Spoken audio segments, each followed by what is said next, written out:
కులగణన సర్వే వివరాలు online data entry చేయడంలో ఎలాంటి పొరపాట్లు లేకుండా డేటా ఎంట్రీ జరగాలని తహసీల్దార్ సరిత అన్నారు. ఈ మేరకు సిద్దిపేట జిల్లా నంగనూరు మండలం ప్రజా పరిషత్ కార్యాలయంలో కులగణన సర్వే వివరాలను ఆన్లైన్ డేటా ఎంట్రీ చేయడంపై డేటా ఎంట్రీ చేసే ఆపరేటర్లకు శిక్షణ కార్యక్రమం నిర్వహించారు. ఈ సందర్భంగా తహసీల్దార్ సరిత మాట్లాడుతూ కులగణన సర్వే వివరాలను ఆన్లైన్ డేటా ఎంట్రీ చేయడంపై డేటా ఎంట్రీ చేయే ఆపరేటర్లకు పలు సూచనలు చేశారు. ఇటు డేటా ఎంట్రీ కార్యక్రమం పకడ్బందీగా జరగాలని, ఎలాంటి పొరపాట్లకు తావివ్వకుండా సజావుగా సాగాలన్నారు.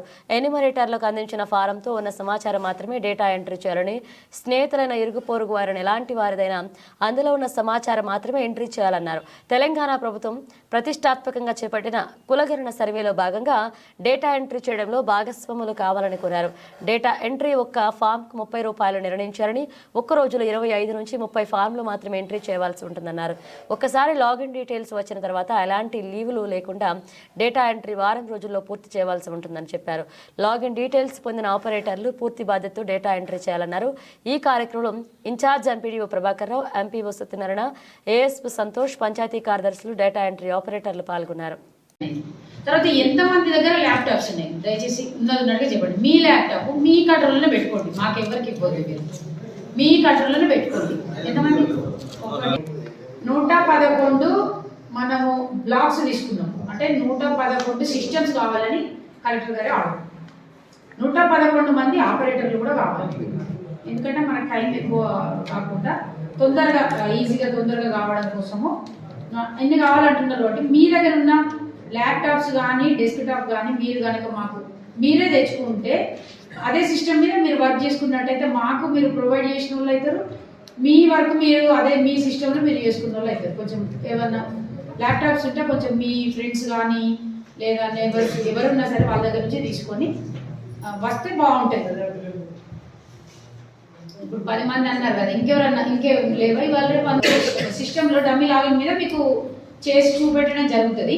తర్వాత మీకు అందరికీ కూడా ఒక్కొక్కరికి ఒక్కొక్క లాగిన్ ఇవ్వడం జరుగుతుంది. ఆ లాగిన్ ఆ క్రెడెన్షియల్స్ ఏవైతే ఉంటాయో అవి మీరు సీక్రెట్గా మీరే ఆపరేట్ చేసుకోవాలి. అందులో ఏమన్నా తప్పులు జరిగినాయి అని అంటే మాత్రం వేరే నాకు తెలియదు అని అంటే మాత్రం కుదరదు. మీరు ఖచ్చితంగా మీ యూజర్ ఐడి పాస్వర్డ్ మీరే జాగ్రత్తగా పెట్టుకోవాలి, మీది ఎవరికి ఇవ్వద్దు.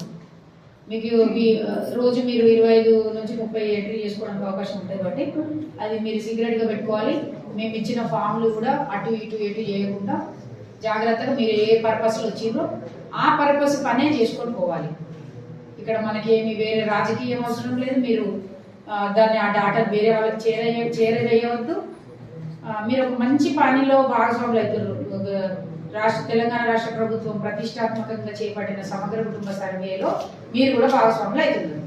కాబట్టి మీరు దాంట్లో రూల్స్కు విరుద్ధంగా ఎవరు కూడా పోవడానికి లేదు. అందరూ కూడా మేము ఏవైతే చెప్తున్నామో ఇప్పటి వరకు మా సార్ వాళ్ళు ఏదైతే చెప్పిర్రో అవన్నీ కూడా మీరు కూడా తూచే తప్పకుండా ఇవి ఫాలో చేసుకుంటూ మీ వర్క్ను మీరు చేయాలి. తర్వాత మేము ఇచ్చిన తర్వాత టైమింగ్స్ మీకు ఎట్లా చెప్తే మీరు అట్లా రండి దయచేసి. ఎందుకంటే మనకు సిస్టమ్స్ ఇప్పుడు 111లో మనము ఇప్పటి వరకు ఒక 90 సిస్టమ్స్ వరకు 90 పైన సిస్టమ్స్ వరకు మనం తెచ్చుకున్నాం. కానీ అవి ఏవైతే మనకు వర్కింగ్ కండిషన్లకి ఎంతమంది ఆపరేటర్లు ఏమైతే నేను తెత్త కదా మా వాళ్ళదే కదా అని బయట పట్టకపోతా అనేది అటువంటి ఆలోచనలు పెట్టుకోకపోతే ఎవరు చేసినా కూడా అక్కడే పెట్టండి. అందులో ఉన్న డేటా ఎంట్రీ చేయండి. తప్పులు మాత్రం ఎలాంటి తప్పులు జరగకుండా చూసుకోండి. మీ డేటాలో మీకు రేపు మన కొంతమంది ఆపరేటర్లు కూడా అడిగారు, మాకు ఏది మన ప్రజాపాలన చేసినప్పుడు మాకు ఎక్స్పీరియన్స్ సర్టిఫికేట్ కూడా ఇచ్చే నెక్స్ట్ ఏదైనా మేము పనిచేస్తుందని కూడా అడిగారు. అడిగితే కూడా కలెక్టర్తో ప్రయత్నం చేద్దామని కూడా మేడం చెప్పింది. ఈసారి ప్రయత్నం చేస్తారు. మీ డేటాలో మీరు ఏమైనా తప్పు చేసినా కూడా మీకే కఠినమైన చర్యలు తీసుకోవాలి. ఒకటి ఆలోచించండి. ఎందుకంటే మనకు రాకుంటే పక్కకు పెట్టండి, దాన్ని పూర్తి వివరాలు తెచ్చుకున్నాక ఎంట్రీ చేద్దాం. కానీ రాకుండా ఏమైతే కొట్టి అటు పక్క పడేసి ఇంకోటి స్టార్ట్ చేస్తే మాత్రం బాగుండదు. ఇది చాలా విలువైంది. ఎందుకంటే మీకు తెలుసు, ఒక నంబర్ కాడ ఒక నంబర్ వస్తే ఒక కులం నుంచి ఒక కులం పోతుంది. అది మనం చేసేదే కులగణన. ఇప్పుడు ముఖ్యంగా చాలా జాగ్రత్తగా చేయండి. మీకు అమౌంట్ కూడా దాదాపు ప్రైవేటు వ్యక్తులకైతే డైలీ ఒక ఫామ్కు 30 రూపీస్ ఇస్తామన్నారు. రోజు 25 చేసుకోవచ్చు, 750 రూపాయలు పడతాయి.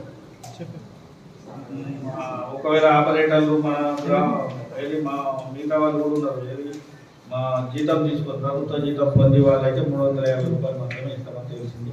తప్పకుండా ఇస్తారు, పైసలు ఎక్కువ పెడతారు కూడా మీరు చూసారు. మీకు ఆ డౌట్ కూడా క్లియర్ చేసి మా సెక్రటరీ అని చెప్పాను, మీకు చెప్పిన ఉండే మీకు అలా అందులో ఎలాంటి డౌట్ లేదు. మనకు ఇంకా క్లియర్